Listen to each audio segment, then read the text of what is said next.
Let's talk about Dawntrail.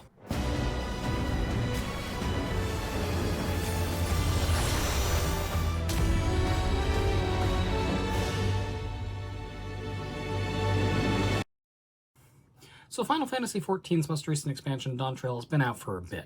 And let's face it, it's kind of a dud. And that's actually okay. Wait, hear me out. Wait, please, wait. I need to preface that I'm not one of those do or die to the end Final Fantasy XIV can do absolutely no wrong kind of guys. This game has flaws, and there's nothing wrong with saying that. I'll be the first to admit when something in the game kind of sucks. But everyone has their opinions on things. And some people give more leeway to certain aspects or mechanics than others, and I'm not going to go into that here today. What I'm focusing on is Dawntrail, and the fact that it's being pretty universally panned by everyone. I realize I'm a little bit late to the party here, but this is my first video, so cut me some slack on that. In my opinion, this is actually not a terrible thing. I currently plan to do a review/retrospective on each expansion from the perspective of somebody who lived through each of them. For anyone tuning in at a future point in time, this particular discussion is for 7.0 only. No patch content exists yet. We are about 1 month away from when 7.1 drops, and I'll probably do something similar once patch content has been released, if there's a call for it. But my first attempt at making content, so let's just get going. Oh yeah, there's bound to be spoilers here, so if you don't want that, please pause the video until you're ready for this, or just come back later. I think we should start off by addressing the elephant in the room. No, not you. You're fine. Yeah, you. I can't say anything that anybody else hasn't already said, really. Lover hater, Wooklamot is the main character of Dawntrail. This plucky, clumsy, somewhat dopey cat who gets seasick, airsick, and is terrified of alpacas.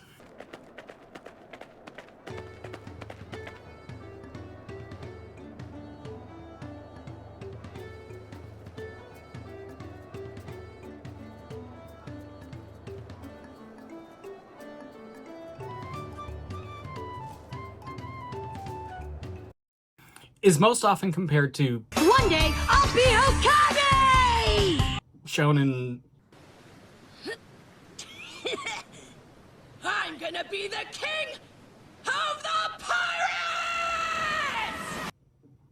protagonists. Just wait, Papa. When this contest is said and done, it'll be your daughter who sits the throne. Me, Woklamat! For some reason. I mean, I see what they were doing. I do. But it just didn't land right. I actually wish that Wooklamot had been both more competent, maybe not as clumsy or generally clueless or prone to sickness or phobia, while simultaneously also less competent, primarily in the ways of martial prowess, much like Lise, another character that Wooklamot gets compared to. I think her character lands better when she's talking out of her depth and she knows it. It's more endearing when a character says, kind of dumb shit, but they know they sound kind of stupid. And Wooklamot does have moments like these, and this is where she does well. Wooklamot works better as the character that the other characters instruct in order to drip feed information to the player. It's her journey, and that's perfectly fine. It doesn't always need to be all about us. But we're the veteran tapped in to lend aid to the newbie, and we don't really fill that role. We act more like a motor slapped haphazardly onto a scooter, just pushing it along. I realize our tendency is to nod our way through comedy and tragedy alike, occasionally throwing out snarky, inappropriate quips at otherwise serious moments. Now, surround them!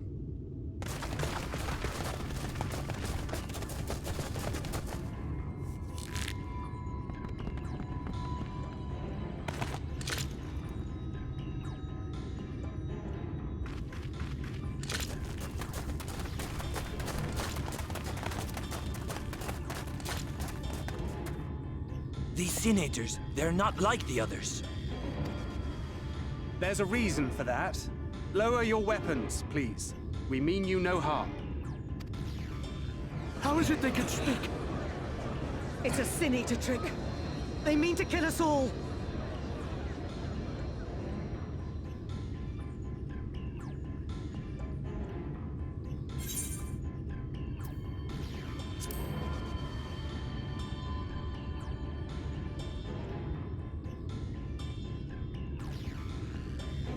That will seem a lot less amusing when we are forced to kill them.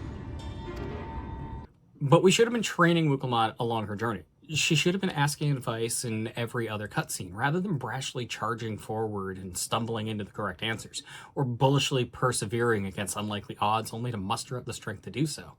Sure, she takes some licks, and that's great, but she never actually earns her victories. She just somehow gets stronger and perseveres. But mishandling of the character aside, she's not even the glaring problem. The primary contributing factor for the fact that Dawntrail is kind of a dud is the story. No sense in beating around the bush here. To sum up, here's your final spoiler warning. You have been warned. Wukelmat is the adopted daughter of Gulul Jaja, leader of the continent of Tyrol, aka the New World. And he's responsible for uniting its disparate peoples under one banner in one nation out of an era of war and into an era of peace. But he's been on the throne for 80 years, and he kind of wants to retire at this point. Turns out his second head is dead the whole time. Kind of sucks to be that guy, I guess.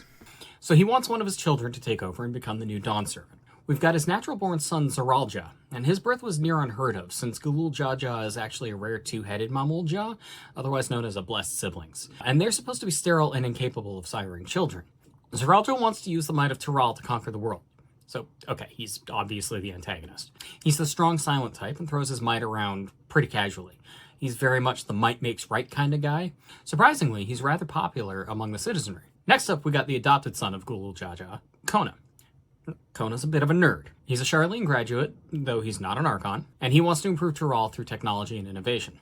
He's kind of the Cid of Tyrol, really. He's a pretty good dude with noble goals, but he's got a bit of a blind spot when it comes to cultural considerations. He's managed to get Thancred and Urianger on his side, so we're kind of at odds with them this time. Wukelmat thinks highly of her adopted brother Kona, but she doesn't like Zaralja one bit. Not surprising. Wukelmat, to nobody's surprise, is very much the let's make friends with everybody kind of person. I don't need to make that comparison again. Although she does at least respect his strength. Finally, we have Bakul Jaja. And he's another blessed sibling who thinks that he should be leader just because he's a blessed sibling. Blessed siblings are known to be superior. They've got the traits of two of the Mamulja clans and none of their weaknesses. Not only are they as strong as each of those Mamulja clans, they're actually stronger than either one of them separately. So they're kind of a big deal. Although we find out later on that their creation is kind of tragic. But seriously, that's his motivation. At first, anyway. We find out more about him later, but again, I won't go into that. He's popular among the Mamulja population, who also believe blessed siblings are superior beings. I mean, they're not entirely wrong. These guys are bigger, stronger, smarter, and more magically gifted than just about everybody. But Bakul Jaja has kind of let that go to his heads, and he's pretty much just a conniving ass who doesn't really care about anyone but himself. At first. We're not talking about him. Finally, there's Wukelmat, who, yeah, she just wants everybody to be friends. Again, her devotion to peace and hand-holding is admirable, but you can't help but notice that this isn't enough to rule a nation.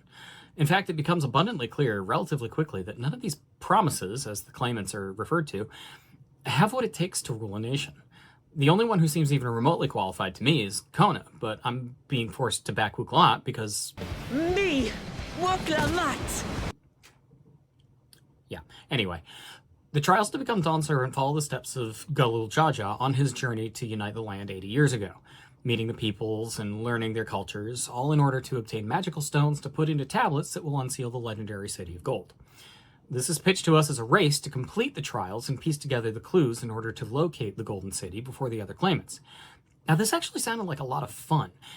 I was expecting, a Indiana Jones-inspired race to outwit and outsmart the other claimants and twists and turns along the way, and it sounded like a blast to me. However, and here's the heart of the problem.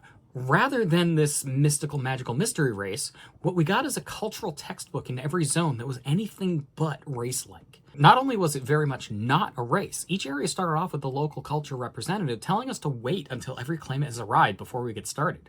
This was awful. The trials ended up consisting of 1, get to know people. 2, figure out the cultural situation. 3, do the cultural thing. Now, I'm not dishing on the whole cultural appreciation bit. I think the exploration of the cultures in each zone was pretty neat. I am a huge fan of world building. I'm not a huge fan of the fact that it was basically just real life cultures ripped straight out of real life and then translated into Final Fantasy. I like it when Final Fantasy takes things from real life, makes references to it, but then changes it enough so that it's unique, so that it's new. I think Final Fantasy does its best when it's doing that. Things like Odin or Shiva. Shiva, who's traditionally blue, but is a man. But in Final Fantasy, Shiva has been turned into also blue, but a woman with ice powers. Completely different from the origin of the Hindu god, who is a destroyer. And the only real similarity that they share is the fact that they are blue. But Final Fantasy has always done unique things like that. Odin, for example, taken from Norse mythology. Final Fantasy and games like it have always taken cultural cues from different things from across time in real life and translated it and changed it just a little bit, or a lot in some cases, and made it their own. And I really like that. Again, I don't dislike the cultural appreciation stuff that they do in the Dawntrail expansion. It's just a little bit, they push it just a little bit too hard, in my opinion. It just seems all about the culture stuff. But I think this should have been explored more deeply on the side quests as opposed to within the MSQ. The cultural trials were catch an alpaca, which Luuklamat did off screen, fix a float and do a cultural dance, hire an artisan, look at some graves in a mural. That one actually turned into fighting Valagamronda, so that one was actually pretty cool. That was a lot of fun. And then finally, we had to make pibil, which is a real dish, and in the game it ends up being made exactly the same way that it's made in real life. And that was kind of cool, so I learned what pibil was. I didn't really need to do that, but okay, here we are. But finally, we had to fight an illusion of Galul Jaja. And again, that was kind of cool. That was a neat fight. But yeah, that was the MSQ. Now, I think many others were hoping for a kind of exciting race filled with, like I said, Indiana Jones type ruins exploring, solving mysteries, watching the Scions and Luuklamat discovering secrets of the land as they uncover hidden mysteries of the people of Tyrol in order to locate the mysterious city of gold. Luuklamat kind of bumbling and saying stupid shit, getting corrected by an amused Alphino or chided by an annoyed Alize, helping her through trials that would test her might and giving her pointers on fighting through dialogue during solo trials, shaping her into a fierce warrior by the MSQ, having cozy campfire meetings. I love cozy campfire cutscenes. Someone who has traveled the land, taking on trials, getting her ass kicked until she finally starts learning our lessons, learning the history of the peoples of the land as she goes, all while rushing to be the first to get to the City of Gold. The first two trials aside, catching an alpaca and fixing a float and dancing, the first two dungeons actually have this race feeling done well. They're pretty fast paced, and you encounter other claimants along the way who attempt to impede your progress.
Especially in the first dungeon, which actually felt like there were stakes to getting through it.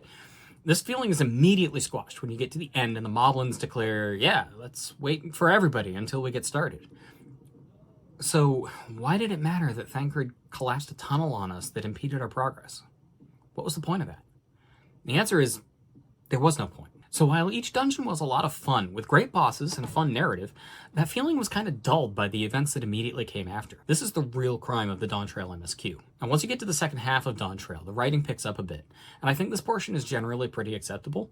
They were trying some new stuff, laying groundwork for future revelations and adventures. We get a mystery with the appearance of the incursion from the Ninth Reflection. Yes, I'm just going to straight up call it the Ninth Reflection. And embark on a mission to figure out what's going on, fueled by the source versions of our favorite trolley fanatics, now raving about trains. We get some touching moments with the promise of having our emotions toyed with, as this game has proven time and time again that it's very capable of doing. Fascinating new zones and a rather gripping plot. And then they put Wookiee back in. The worst part about this bit was the criminal underutilization of the silence. I know, they're kind of turning into I win buttons. And we're not really supposed to be gathering because we're kind of world famous and nations start to panic when we assemble. But they're our greatest resources and have a lot to offer to the story. And there's really no good reason to sideline them the way they did.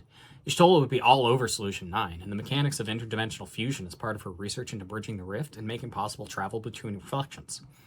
Garaha would be fascinated by the Alexandrian history. Orianche would love to study the effects of lightning ether proliferation and the sickness that it ends up causing. There's so much for everyone to do, and we just kind of don't address any of it. Maybe they'll get into it more in 7.0 and onward, but until then, yeah, that's kind of why Dawntrail's a dud. But why is that actually okay? Like everyone else who's made a video about this, basically, I'm also somewhat disappointed with the Dawntrail MSQ. It did some neat things and made some interesting promises, but ultimately it fell flat. We're all coming off the high of Shadowbringers and the 6.0 Endwalker story. 6.1 through 6.55 have some mixed opinions regarding them. Personally, I enjoyed the 0/13th Reflection story, and the Wookiee introduction wasn't that bad. But I was a huge fan of Final Fantasy IV. I played the crap out of it when I was a kid, so the 6.1 to 6.4 story hit me right in the nostalgia. We knew going into 7.0 that it was going to be way lower stakes, and that the writing team for this is basically untested. The quality of 5.x and 6.x had our expectations cranked, and there was absolutely no way 7.0 was going to keep up that quality. And there's nothing wrong with that. Yeah, the writing wasn't great, and just about every character was mishandled, with some exceptions. Yes, I'm talking about you strangely popular lizard Chad. But as a consequence, 7.0 has set the bar low. It's not as low as 2.x, but people have even learned to love 2.x over time. 7.0 being a dud is okay because it means there's room to grow. It's fine to feel disappointment every once in a while because it helps us appreciate when something is absolutely high quality as Shadowbringers comes along. One race had discarded all things that gave rise to sorrow, hoping to have only joy. They found joy lost its savor in the absence of sorrow, and lost their will to live.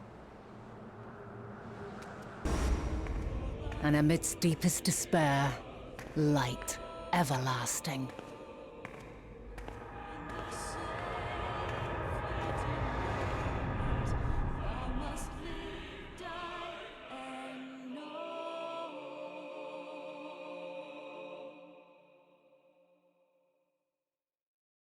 This game has given us a lot, and it's earned a misstep or two. One thing Yoshi P and the crew have shown us is that they do learn from their mistakes. Sometimes they overcompensate, sometimes they stumble, but I'm looking forward to a lot within this expansion. The Arcadian has been a lot of fun, and I was a huge fan of Final Fantasy XI, so I'm super excited about the Alliance raid, which is coming out, like I said, in only a month. I'm psyched for that. I cannot wait. This is a low point in the ride, but I think we have a lot of great content ahead of us, and that's why I'm okay with Dawntrail not really meeting expectations. Well, that's all I got. I am Tesla in Final Fantasy. You know how these things work. There are buttons down there to push if you liked something. There are buttons down there to push if you didn't like something. Feel free to use whichever one you like. Or mix it up. Use the one that you ordinarily wouldn't use. Anyway, I don't have anything to add to this, so see you around.